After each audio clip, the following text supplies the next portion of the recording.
Assalamualaikum warahmatullahi wabarakatuh. Selamat datang kembali di kelas Statistika Sosial. Pada kali ini kita akan mempelajari terkait dengan sampling teknik. Ya, jadi bagaimana cara mengambil sampel atau contoh yang baik dan benar. Ya, jadi kalau kemarin kita pelajari sampel atau contoh itu merupakan himpunan bagian dari populasi. Ya. Jadi hasil dari sampel itu namanya statistik, hasil dari populasi itu namanya parameter. Ya, nah sekarang kita akan belajar bagaimana cara mengambil sampel atau contoh tersebut dengan baik dan benar. Ya, jadi artinya eh, nanti statistik yang akan dihasilkan itu akan mewakili dari nilai parameter. Ya. Jadi sampel itu dapat merepresentasikan karakteristik dari suatu populasi. Ya, nah itu yang akan kita pelajari hari ini. Oke, kenapa kita membutuhkan sampel? Ya, jadi yang kemarin sudah kita bahas, itu ada keterbatasan biaya, ya, keterbatasan surveyor atau pengumpul datanya, kemudian ada keterbatasan waktu, ya, jadi yang sudah saya sampaikan sebelumnya, ya, jadi kalau hasil dari sensus ataupun real count, gitu ya, itu hasilnya itu akan lama, gitu ya, karena kita observasi dari seluruh populasinya, gitu ya. Nah, kemudian kadang-kadang observasi itu bersifat merusak. Itu dia yang kemarin contoh terkait dengan bagaimana uji tabrak, gitu ya, untuk mendeteksi airbag system, gitu ya. Kemudian memang sangat tidak mungkin, ya, sangat tidak mungkin untuk mengamati seluruh dari populasi. Oleh sebab itu kita membutuhkan sampel atau contoh. Ya. Sampling ya sekarang. Mendapatkan data primer, ya kemarin kan ada data primer sama data sekunder. Ya, kalau data primer itu data yang langsung diambil oleh peneliti, ya, jadi tangan pertama yang mendapatkan datanya. Kalau data sekunder itu kan data sudah tersedia, ya, jadi peneliti itu hanya memakai. Ya. Untuk mendapatkan data primer, caranya itu salah satunya ya dari studi kualitatif, observasi, ya, percobaan atau eksperimental design, gitu ya, ataupun dengan survei. Ya, jadi yang akan kita bahas adalah survei. Ya, survei mengumpulkan data di sebagian dari populasi. Ya, kalau misalkan mengumpulkan data dari seluruh populasi, itu namanya sensus. Ya, jadi hasil pengukuran dari survei itu namanya statistik. Ya, hasil pengukuran dari sensus namanya parameter. Ya, ya, jadi populasi kumpulan atau seluruh objek menjadi pusat perhatian riset. Objeknya apa? Ya bisa manusia, ya, tumbuhan, hewan, benda mati, gitu ya, dan lain sebagainya. Contoh atau sampel ya pasti himpunan bagian ya dari populasi. Ya, kalau populasinya manusia, ya sampelnya harus manusia juga. Kalau populasinya TPS, ya sampelnya harus TPS juga, ya, karena merupakan himpunan bagiannya. Ya, contoh misalkan di sini ada studi kasus, gitu ya. Nah, saya ingin melihat hubungan atau pengaruh antara perokok ya dengan kesehatan paru-paru misalkan. Ya. Nah, cakupan yang akan diteliti misalkan apa, satu dunia misalkan gitu ya. Kan ada banyak ya, banyak manusia di satu dunia gitu ya, populasi. Kemudian saya ambil gitu ya sampel atau contoh ya sebagian dari beberapa sebagian dari keseluruhan populasi ya, diwakili oleh orang-orang ini aja ya. Nah, masalahnya bagaimana cara mengambil sampel yang baik dan benar. Ya. Apakah kesimpulannya itu dapat mewakili populasi atau tidak? Ya. Apakah statistik dapat mewakili nilai parameter atau tidak? Ya. Biasnya kecil apa enggak? Ya. Errornya kecil atau tidak? Hasil quick count mendekati enggak dengan nilai real count? Ya, nah itu salah satu contohnya. Ya. Nah, kita akan belajar itu. Bagaimana cara mengambil sampel yang baik dan benar. Ya. Sampel yang baik itu haruslah representatif. Ya. Artinya mewakili dari karakteristik dari suatu populasi. Ya. Sehingga hasil penelitian yang didapatkan dari contoh atau sampel itu akan mendekati apa yang ada dalam populasi. Kalau kemarin contohnya quick count, ya, diharapkan hasil dari quick count itu akan mendekati nilai parameter atau real count. Tujuannya seperti itu. Ya. Haruslah representatif. Sampel yang baik haruslah yang sampel representatif atau mewakili populasi. Misalkan dalam satu populasi kita, ya, itu 50% ada wanita, 50% ada pria. Ya, jadi bayangkan ya dalam suatu populasi, ya, itu karakteristiknya 50% itu laki-laki, ya, 50% wanita, wanita atau perempuan, gitu ya. Nah, sampel yang baik atau sampel yang representatif itu juga harus memiliki karakteristik yang semirip mungkin, gitu ya. Harus representatif, gitu ya. Jangan sampai sampel yang kita ambil itu laki-laki semua, gitu ya, atau perempuan semua, ya. Itu tidak representatif. Kenapa? Karena populasi kita 50-50 wanita sama pria, ya. Bagaimana mungkin saya mengambil sampel semuanya pria, sedangkan populasi saya adalah ada wanitanya, ya. Nanti salah kesimpulan. Artinya apa, nilai statistik saya akan jauh dari nilai parameter, ya. Errornya akan semakin tinggi, ya. Jika tidak representasi, ya, atau representatif, maka hasilnya akan bias. Ya, bias itu tadi ya, selisih atau error gitu ya, bias atau error, selisih nilai parameter sama statistik. Ya.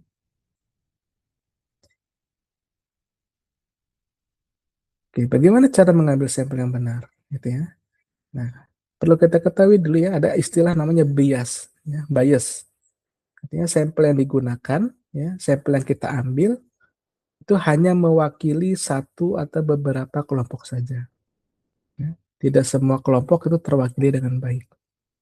Jadi dalam populasi, ya, misalkan ini ada usia baby boomers, kemudian gen X, gen Y atau milenial gitu ya, gen Z sama gen alpha misalkan. Ini populasi saya. Tapi sampel yang saya ambil, ya, namanya sampel kan himpunan bagian ya dari populasi. Itu ternyata hanya gen Z sama milenial misalnya gitu ya. Nah, tidak ada sampel baby boomers, gen alpha sama gen X misalkan. Nah, ini hasilnya tidak akan representatif, tidak akan mewakili karakteristik dari suatu populasi, ya. Bias hasilnya, ya. Karena sampelnya yang diambil itu tidak mewakili seluruh populasi, ya. Hanya mewakili sebagian. Sebagiannya apa? Ya ini, ya, Gen Z sama milenial doang, ya. Nah, metode sampling dikatakan bias jika ia cenderung memberi sampel di mana beberapa karakteristik populasi direpresentasikan berlebih atau kurang. Ya, yang tadi ya, misalkan ini Gen Z-nya, misalkan ini semuanya terwakili, misalkan, ya, ada 5, ya, dari mulai baby boomers sampai Gen Alpha misalkan, ya, ini terwakili. Nah, ya, cuma kendalanya, misalkan di apa di dalam sampelnya ini baby boomers misalkan banyak gitu ya. Ya, misalkan di sini populasi baby boomers hanya 10% dari populasi.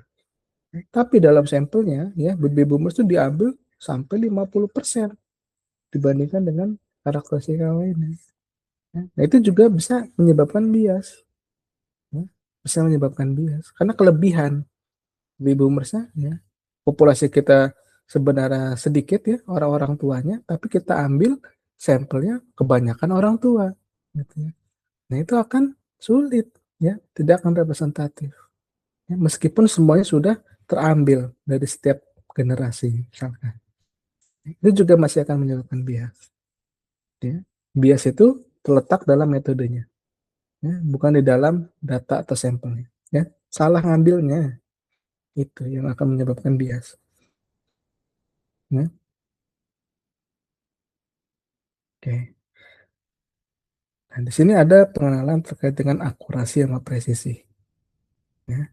Jika diibaratkan, ya, ini ada apa?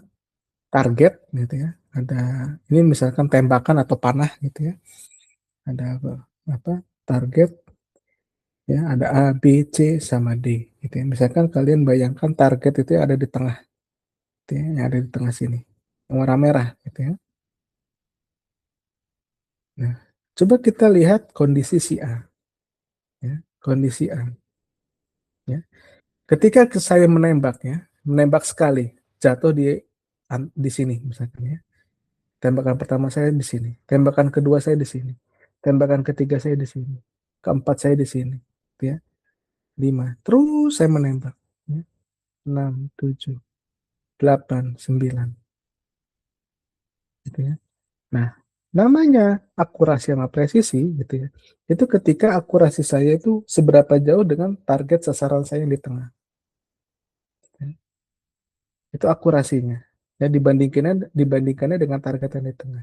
Nah, kalau presisi itu dibandingkannya dengan berapa kali banyak saya percobaannya. Ya, statistik saya, ya, itu berapa kali saya melenceng. Gitu ya. Kalau untuk kasus A gitu ya, ya ini jauh-jauh ya, jauh semua ya tembakan saya dari tengah gitu ya. Artinya akurasi saya rendah. Ya.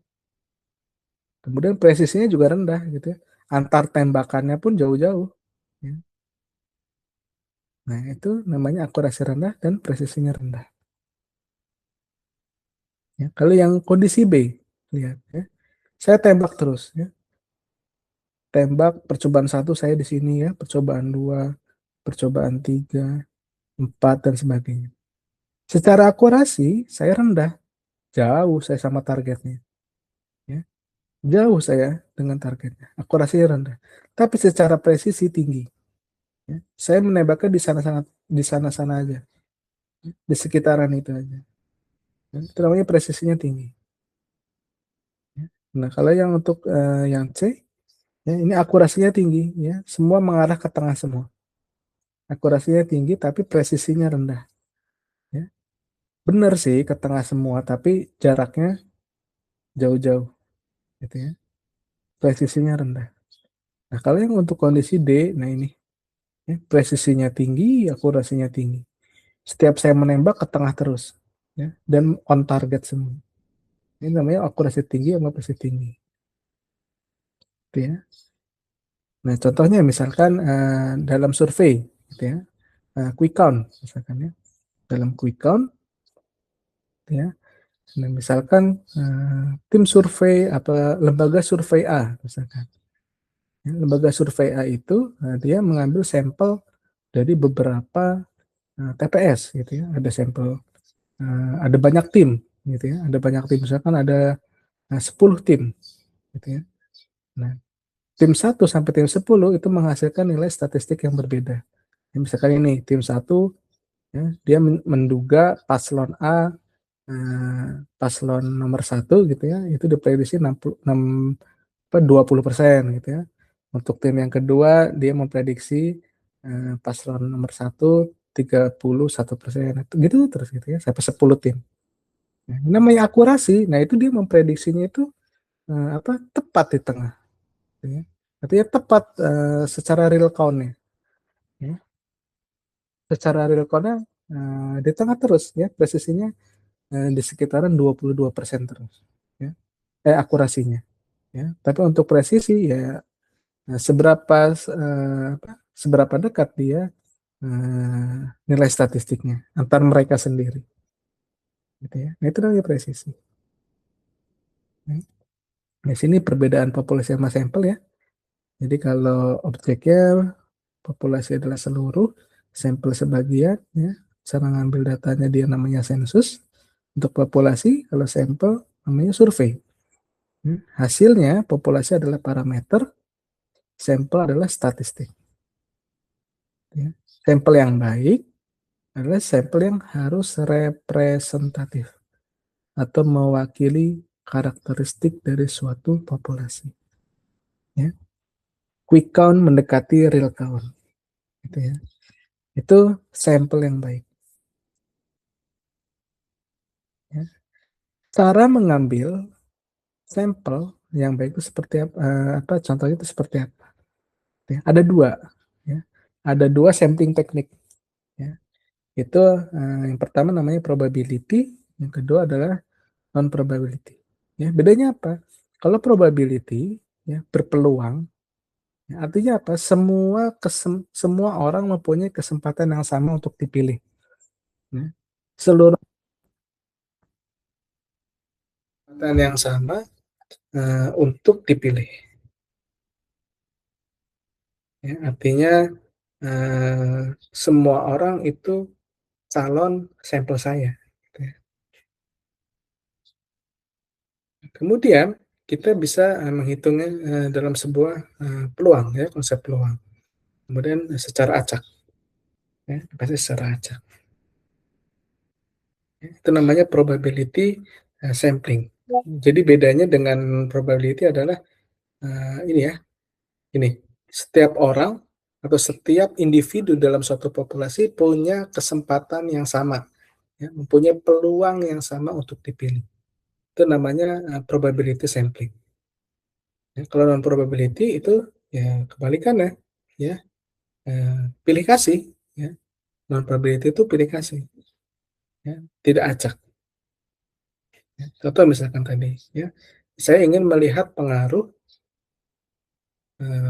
asap rokok, gitu ya, asap rokok terhadap kesehatan paru-paru misalkan, ya. Nah, kalau misalkan kasusnya seperti itu, ya, kasusnya seperti itu, ya berarti kira-kira pakai probability apa non probability, gitu ya. Misalkan populasi saya tadi adalah seini nih, apa, sedunia, orang-orang sedunia, gitu ya. Apakah seluruh orang, ya, yang ada di dunia ini punya kesempatan yang sama untuk dipilih menjadi sampel saya? Dengan kasus tadi ya, saya ingin melihat efek dari asap rokok terhadap kesehatan paru-paru. Gitu ya. Setiap orang punya kesempatan yang sama nggak untuk saya jadikan sampel? Misalkan apa si ada nih si Abdul nih, ya. Abdul nih kecil nih ya orang nih, dia nggak ngerokok, gitu ya. Dia tidak merokok, kemudian dia lingkungannya tidak ada yang merokok, gitu kan. Apakah dia mempunyai kesempatan yang sama untuk dipilih? Ya. Ketika saya ambil si Abdul, ya, kemudian saya interview, saya wawancara, dia sebagai sampel saya, gitu. Valid nggak jawabannya, gitu ya. Nah, itu yang harus dipikirkan. Ya, ya pasti nggak valid, gitu ya. Wong dia nggak ngerokok, gitu ya. Nggak ada lingkungan dia yang merokok juga, gitu ya. Ya, ya semua pertanyaan-pertanyaan dalam kuesioner saya ya pasti tidak valid. Gitu ya.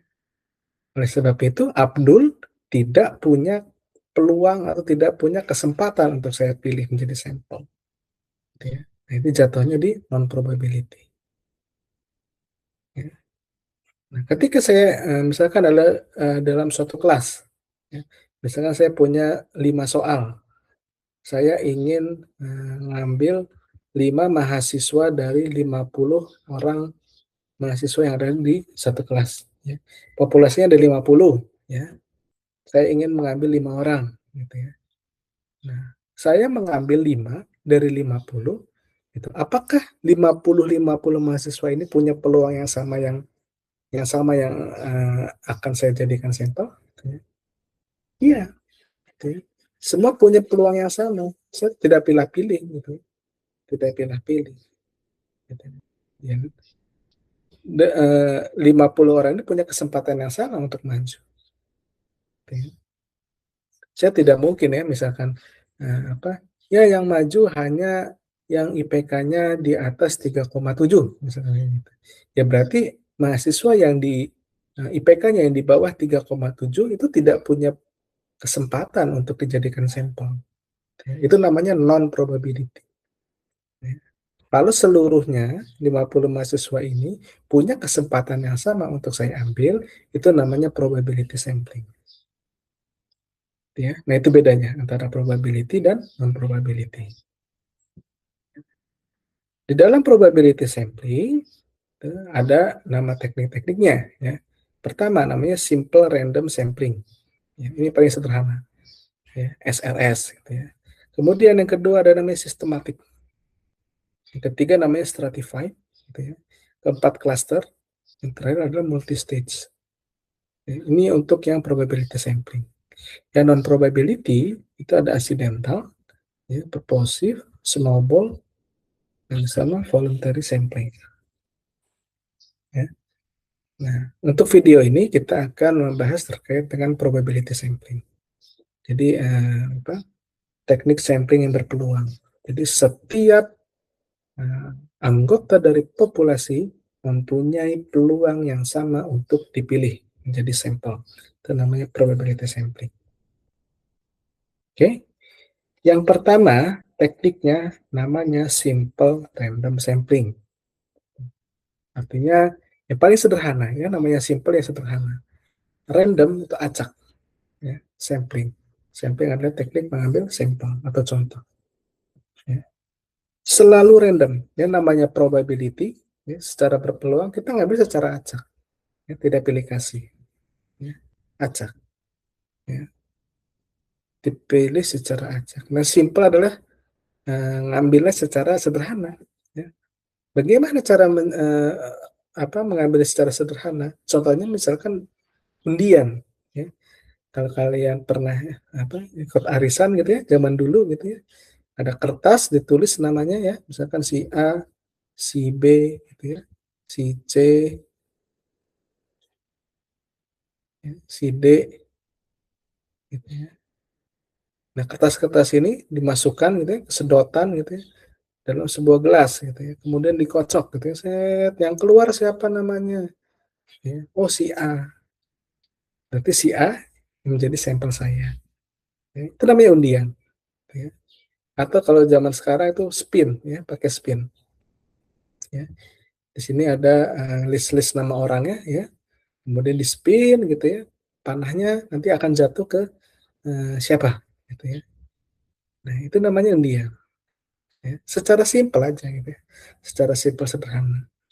Ya. Nah, bagaimana cara saya mendapatkan nama si A, si B, si C, si D gitu ya. Nah, itu ada yang namanya sampling frame. Ya, sampling frame adalah daftar lengkap populasinya. Daftar lengkapnya, list lengkapnya. Ya, kalau misalkan penelitian saya terkait dengan apa IPK gitu ya, IPK di kelas, di satu kelas, berarti sampling frame saya adalah absensinya atau presensinya, gitu ya. Daftar hadir, gitu ya. Daftar hadir ya. Ya, itu jadi sampling frame saya. Ya, misalkan ada daftar hadir dari kelas di kelas A gitu ya, misalkan ada 50 mahasiswa, pasti kan ada daftar ininya ya, ada NIM-nya siapa ya, datanya ya, namanya siapa, NIM-nya siapa ya, alamatnya di mana gitu ya.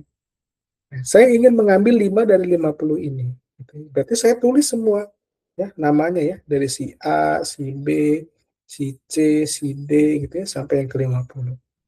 Saya buat dalam kotak-kotak gini ya. Ada 50 nama di sini. Kemudian saya spin. Yang pertama yang menjadi sampel saya adalah diputar kan. Oh, si F gitu ya. Berarti sampel pertama saya adalah F. Ya. Kemudian F-nya dibuang dari sini ya. Di-spin lagi, yang kedua ternyata yang dapat adalah AB, misalnya.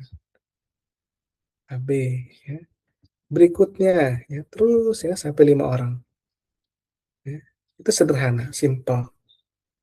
Ya. Sampai saya mendapatkan 5 dari 50. Itu secara undian. Ya. Atau bisa menggunakan tabel bilangan acak. Ya. Atau pembangkit bilangan acak. Contohnya gimana? Nah, ini contoh untuk random number table. Ya. Atau kalau di dalam Excel gitu ya, itu pakai ini ya, fungsi random between. antara bottom-nya berapa, top-nya berapa. Misalkan saya bottom-nya 1, top-nya 5, berarti nanti akan menghasilkan angka dari 1 sampai 5, ya. Bebas, ya bisa keluaran 2, 2, 1, 1, 3, 5 gitu ya, seperti itu, ya. Misal ada 40 mahasiswa dalam sebuah kelas, saya ingin mengambil 5 orang secara acak, gitu ya. Nah, bagaimana saya cara mengambil 5 dari 40? Ya, ya berarti saya harus punya sampling frame, ya. Saya list dulu nih, 1, 2, 3, 4 gitu ya, 5, 6, sampai 40. Betul ya? Nah, ini misalkan namanya si Abdul, ya ini Budi, ini Caca misalkan ya, ini Doni, dan seterusnya sampai ke 40 anak ya. Misalkan ini namanya, JJ misalkan, Zizi misalkan ya. Nah, ada 40. Saya punya daftar sampling frame-nya. Ya, kemudian saya ingin mengambil 5 dari 40. Gimana caranya? Ya, kalau menggunakan, eee, apa, bilangan acak. Kalau undian kan tadi ya caranya ya, gampang ya, tinggal di-spin atau enggak saya, random ya, angka acak gitu ya. Nah, kalau misalkan, pakai, fungsi random between itu gimana caranya? Oke, ya udah saya, pakai random between aja ya, misalkan dari angka saya mau membangkitkan angka acak dari 1 sampai 1000 misalkan ya, random between bottom-nya 1, top-nya 1000 misalkan. Nanti kan keluar ya angka acak. Ya, di sini misalkan kolom atau variabel angka acak ya. Abdul ternyata dapat angka 7 ya. Budi ternyata dapat angka 900 ya. Caca dapat angka 900 juga misalkan. Kan kita nggak tahu, ini kan random ya. Doni mendapatkan angka 35 misalnya. Dan Zizi dapat angka 2 misalkan gitu ya.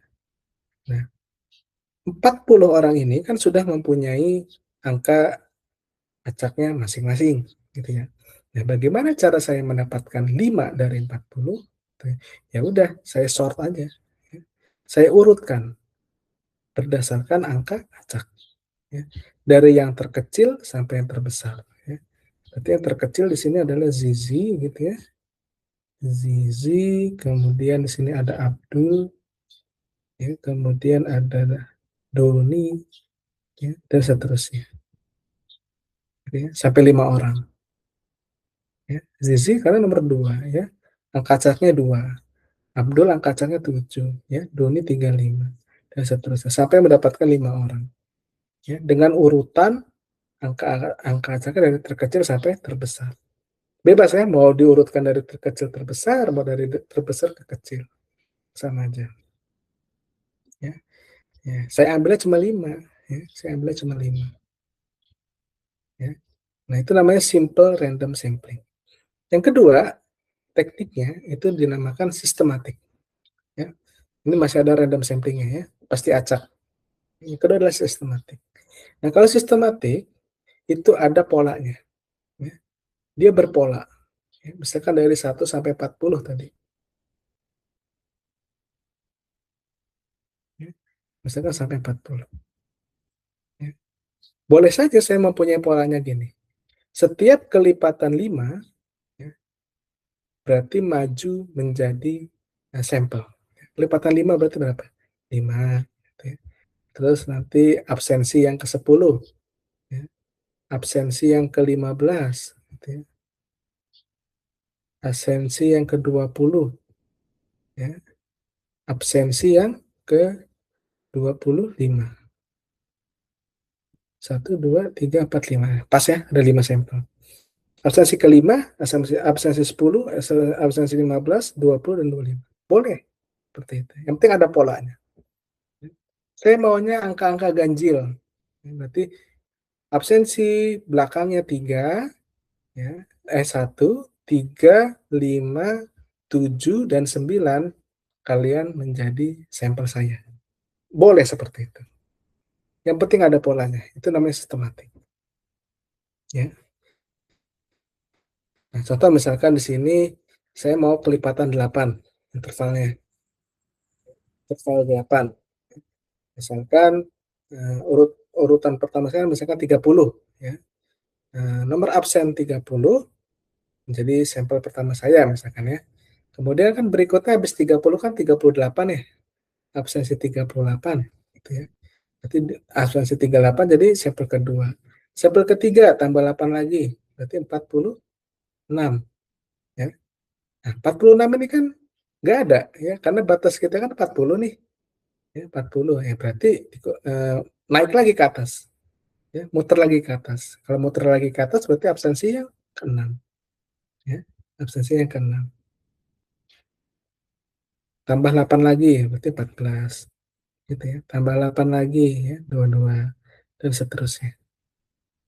Ya tergantung dari banyaknya populasinya aja, ya disesuaikan. Yang 46 kan nggak bakal ada, orangnya sampai 40, berarti naik ke atas ya 6 ya. Itu contoh. Yang penting ada polanya, ya yang namanya ada pola itu namanya sistematik. Misalkan saya ingin, mensurvei di, sebuah rumah, ya misalkan ada komplek rumah gitu ya, saya mau pakai sistematik gimana caranya? Ya. Ya udah berarti nomor rumah yang saya mau random dapat, saya mau mulai dari nomor nomor 5 gitu ya. Ya udah setiap kelipatan 3 ya, berarti jadi sampel saya. Berarti nomor rumah ke-5, nomor rumah 8 ya, nomor rumah ke-11, nah terus gitu ya, sampai, berapa sampel yang kita inginkan, gitu ya. Kalau nggak ada, sebelahnya nggak bisa, ya berarti sebelahnya. Misalkan nomor rumah yang ke-11 orangnya nggak ada gitu ya, berarti sampel yang ke-12, sebelahnya.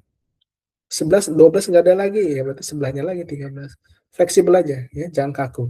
Yang penting ada, pola gitu ya, yang penting ada polanya. Karena itu menentukan keacakannya, pola itu menentukan keacakannya, nggak pilih kasih kita, ya, karena tergantung polanya, ya. Kita tidak tahu rumah yang akan kita survei itu rumahnya siapa, nggak akan tahu, ya tidak pilih kasih, acak, ya. Karena pola itu merepresentasikan keacakan kita,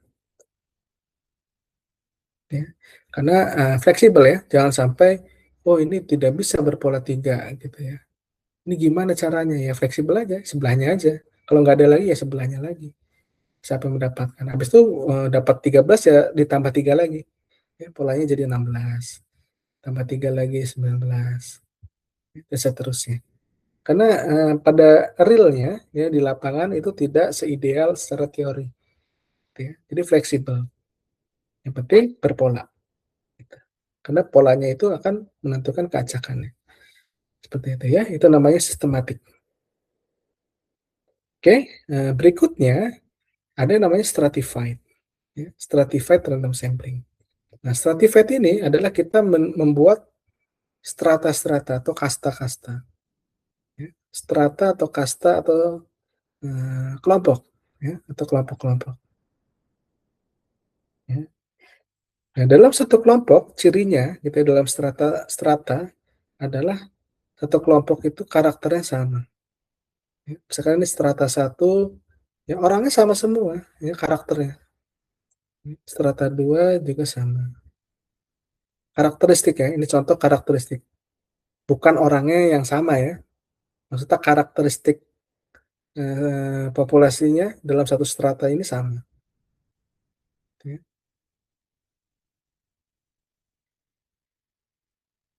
Gitu.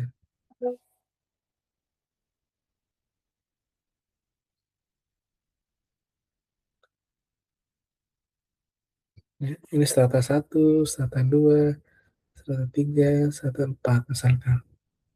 Ya, artinya dalam satu strata itu sifatnya, ya sifat, apa, sifat dalam satu populasinya itu sama, homogen. Ya, antar strata heterogen, ya, antar strata heterogen atau beda-beda. Tapi di dalam satu strata itu karakteristiknya sama.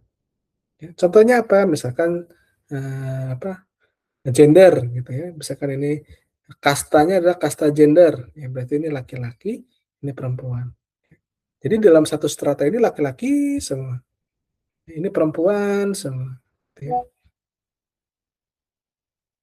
Nah, misalkan karakteristik, nih kategori usia, misalkan ya. Misalkan ini adalah usia yang baby boomers misalkan ya. Ini anak, usia yang, Gen X misalkan ya, ini gen, milenial misalkan gitu ya. 4 adalah Gen Z misalkan. Ya sama semua ya, di strata 4 ya Gen Z semua ya, strata 3 ya Gen X semua ya, homogen ya. Jadi antar stratanya heterogen, di dalam satu strata dia homogen ya.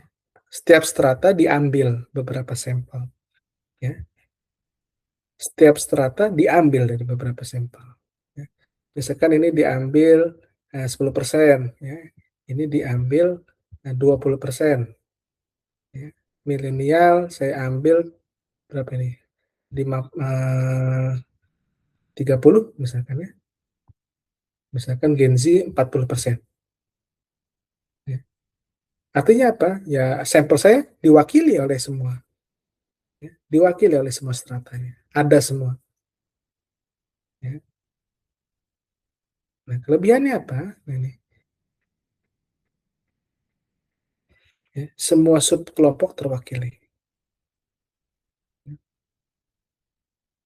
Nah, dalam strata ini ya, strata random sampling ini cocok untuk ketika populasi kita adalah heterogen, ya, beragam. Ya. Kalau misalkan populasi kita itu homogen atau sama, sejenis semua, ya, ini cocoknya menggunakan simple, ya, yang simple-simple aja ya. Karena mau siapapun yang saya kepilih gitu ya, ya orangnya sama aja gitu ya, homogen, karakteristiknya sama aja. Oleh sebab itu, simple random sampling itu cocok digunakan ketika populasinya homogen. Ya, ketika menemukan populasinya heterogen, ya, artinya beragam, banyak orang di sana, ya, simple random sampling tidak cocok. Ya. Kemudian strateginya boleh pakai stratify, boleh pakai stratify atau sistematik tadi. Ya. Oke. Nah, bagaimana cara saya mengambil 5 orang dari 40 orang, misalkan? Misalkan saya populasinya, saya punya 100 orang, saya ingin mengambil 50 orang, ya 50 dari 100, tapi mewakili dari semua strata ini, ya. Bagaimana caranya? Gitu ya. Misalkan ya, di strata 1, ya, strata 1 saya populasinya itu baby boomers itu sedikit, ya. Misalkan dari 100, dia cuma ada 10 orang doang, ya. Kemudian di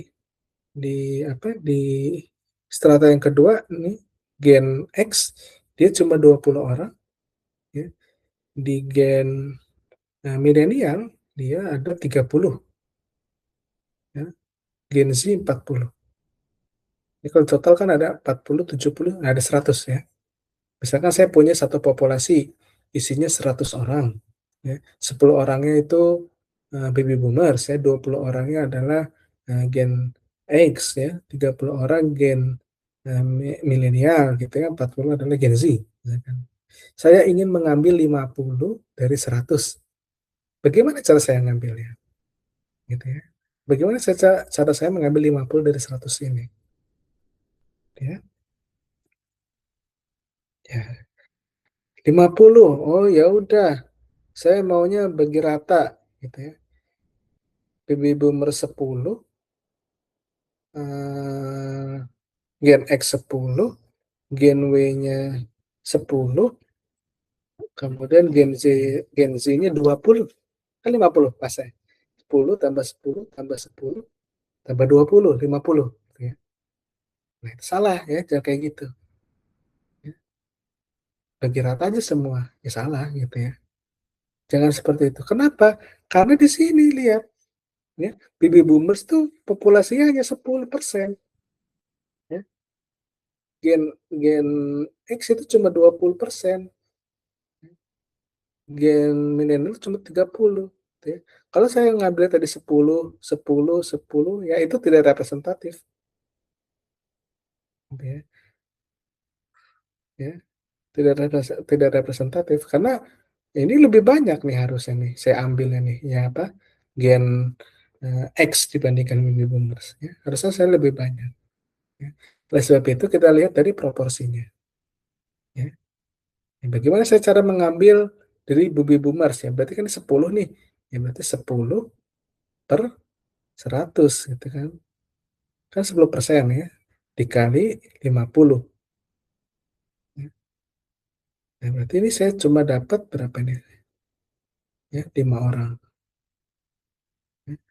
Baby boomers 5 orang ya. 10% ya. Ya, 55 orang. Berarti kalau untuk yang kedua ini adalah gen X. Gen X kan ada 20 ya, berarti 20% ya, atau 20% atau 20 per 100 ya, dikali 50. Kenapa 50? Karena 50 yang mau saya ambil sampelnya. Berarti ada 10. Ada 10 orang dari kalangan Gen X. Ya. Milenial, berarti dari 30% kali 50. Ya. Berarti ada 15 orang. Ya. Nah, Gen Z kan paling banyak nih, 40% ya. 40% dikali 50. Ya, sama dengan 20. Berarti eh, sampel saya itu siapa aja? 5 orang dari baby boomer, ya. 5 ditambah 10, ya. 10 dari Gen X, dari 15, ya. Ditambah 15 nih, ya, dari Gen milenial, ya. Udah 30, ya. Ditambah 20 dari eh, Gen Z, ya. Pas 50. Ya. Gitu. Itu caranya untuk strata, ya, stratified. Jangan langsung bagi rata ya, 50-nya itu bagi rata. Tidak. Ya, dengan cara proporsi. Supaya apa? Supaya tidak bias, ya, supaya terwakili. Ya. Wong di sini baby boomersnya lebih sedikit daripada yang lain, ya, masa dianggap sama jumlahnya?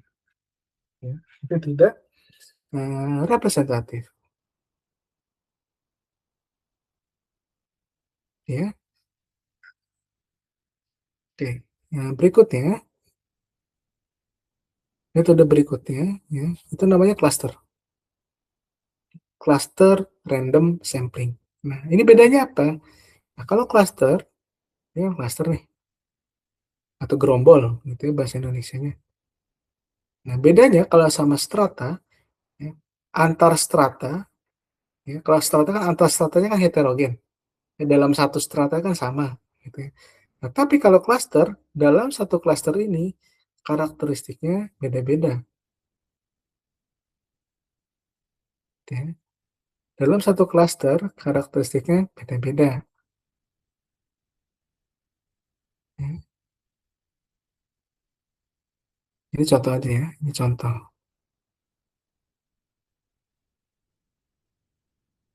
Ya.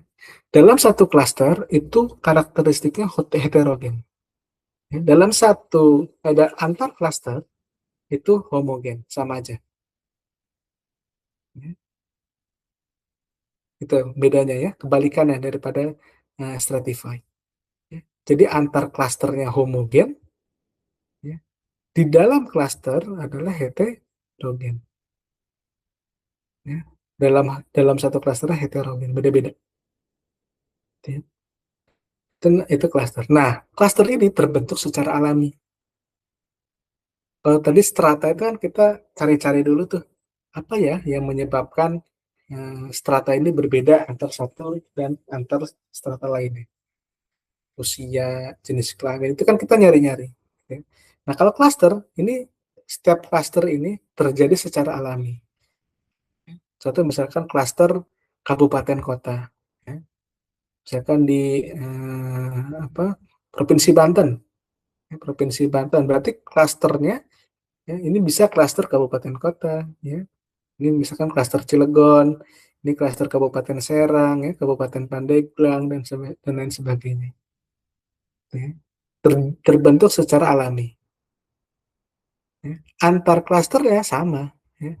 Kota Cilegon sama Kota Serang ya sama aja, nggak ada yang beda. Kabupaten Serang, Kabupaten Pandeglang, sama aja.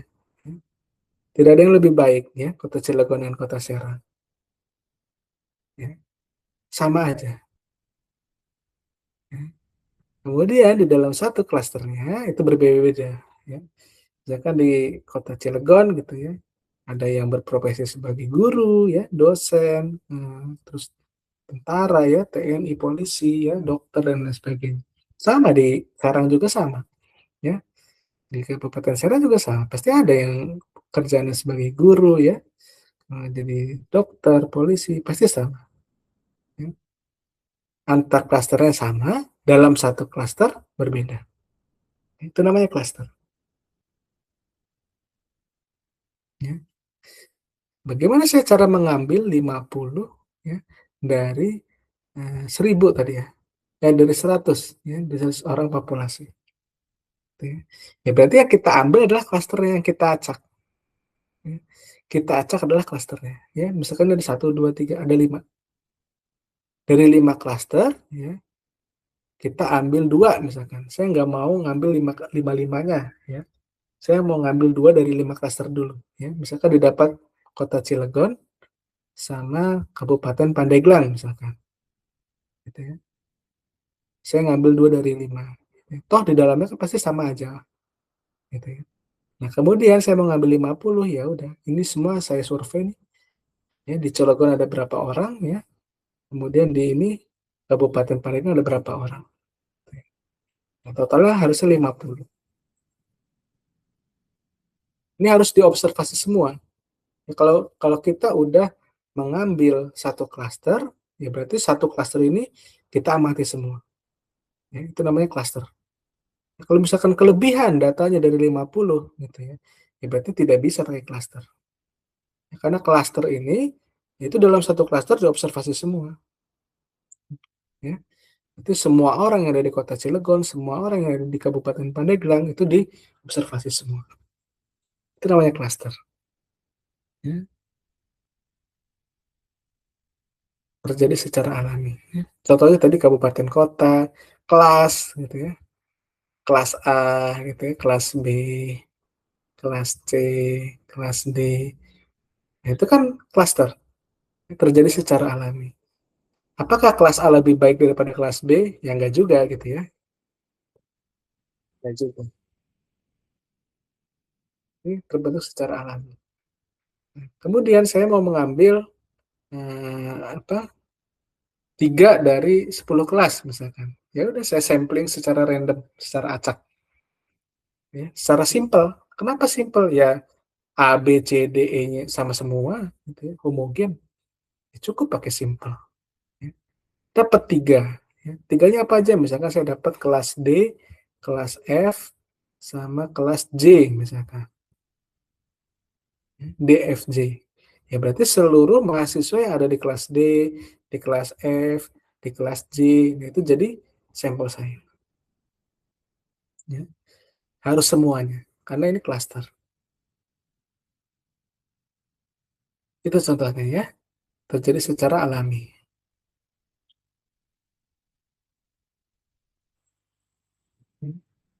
Diambil 10 kelas secara acak dari 100 kelas. Ya. Jadi apapun bebas. 10 kelasnya yang sudah terambil, ya berarti dijadikan sampel. Jadikan sampel. Nah, kemudian berikutnya itu ada yang namanya multi stage. Nah ini bertahap, ya, dicampur dan bertahap, ya, menggabungkan, digabungin semua. Ya. Misalkan kasusnya gini, saya ingin mengetahui pengeluaran rumah tangga di Kecamatan X, ya, di Kecamatan X. Saya pengen mengetahui pengeluaran rumah tangga. Jadi populasi saya adalah rumah tangga. Gitu ya. Kepala rumah tangga, jadi rumah-rumah nih, rumah tangga gitu ya, di Kecamatan X. Khusus di Kecamatan X. Ya, kalau kecamatan Y berarti bukan pusat perhatian saya, berarti bukan populasi saya, ya. Nah, bagaimana caranya, ya? Cara mengambil sampelnya, ya biasanya kan kalau kecamatan itu ada klaster ini ya, klaster apa? Klaster kelurahan ya. Jadi misalkan dalam satu kecamatan itu ada 5 kelurahan misalkan ya. Ya. Satu kecamatan ada 5 kelurahan. Ya. Saya nggak mau ngambil 5 kelurahannya, gitu. Nggak punya duit misalkan gitu ya. Saya hanya mau mengambil 2 dari 5 kelurahan. Ya udah, secara simpel aja. Ya. Misalkan dapat kelurahan apa Tegal Ratu ya sama Tegalwangi misalkan. Ya. Dua kelurahan ini ya dalam satu kecamatan. Ciwandan misalkan. Ya. Dapat Tegal Ratu sama Tegalwangi misalkan. Ini secara simpel aja ya, random karena setiap kelurahan itu sama aja. Ya. Tegal Ratu, Tegalwangi, terus Tegal yang lain juga sama aja. Ya. Ambil 2 dari 5, misalkan dapat ini gitu ya, Tegal Ratu, Tegalwangi, ya, kemudian saya pisahkan. Ya. Ya. Udah diklasterin, kemudian saya pisahkan, saya stratakan menjadi menjadi strata desa atau kota. Ya. Tinggal di wilayah perumahan atau pedesaan. Ya. Saya buat strata, ada 2 strata. Ini desa-desa apa eh, rumah tangga yang berada di wilayah perumahan, di sini wilayah pedesaan misalnya. Pedesaan. Ya, ya. Berarti di sini perumahan atau pedesaan punya Tegal Ratu sama Tegalwangi. Kan udah dipisahin tadi ya. Jadi Tegal Ratu berapa? Nah, ngambil nih perkotaan berapa ya, pedesaannya berapa. Ya. Tegalwangi juga gitu ya. Kemudian di simple random sampling. Ya. Yang perkotaan saya ngambil 20 rumah tangga, ya. Di pedesaan saya mau ngambil 10 rumah tangga, ya. Total sampel saya misalkan 35. Ya. Gitu caranya. Ya.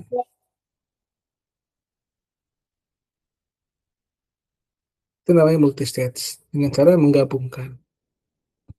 Ya, ini summary-nya. Ini paling rendah, paling simple, ya, paling sederhana, simple random. Ya. Kemudian ada sistematik, punya pola, stratified, ya, antar stratanya heterogen, dalam stratanya homogen. Kalau cluster antar stratanya homogen, di dalam satu kelompoknya heterogen. Ya, cluster terbagi secara natural. Kalau stratified dipikir, ya, stratanya apa ya yang membedakan antar kelompok. Ya. Oke, itu saja untuk penjelasan di teknik sampling yang probability. Semoga dapat dimengerti. Cukup sekian. Assalamualaikum warahmatullahi wabarakatuh.